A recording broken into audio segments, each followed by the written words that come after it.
Tissint.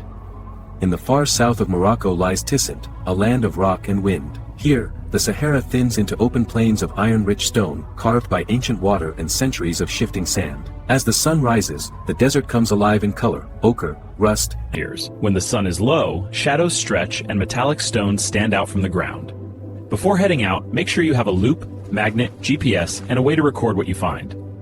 Meteorites often have a dark fusion crust, smooth like melted chocolate, and can feel heavier than the surrounding rocks.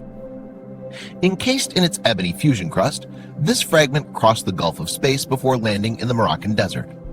Each tiny hollow, each glassy ridge is a record of its fiery entry through Earth's atmosphere and its long history on Mars. Beneath the fusion crust of the Tissint meteorite, a different world emerges. Thin golden veins trace the path of its violent journey through space and atmosphere. Within, crystals of olivine glow a deep glassy green, while dark pyroxene cradles them like cooled lava.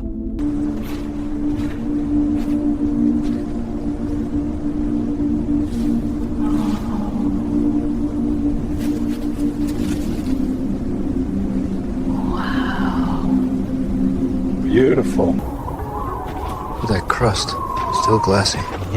Textbook fusion rind. Can see where it cracked on impact. And the matrix is metallic. Could be an ordinary chondrite. Let's log the site before we collect. Don't want to disturb the alignment.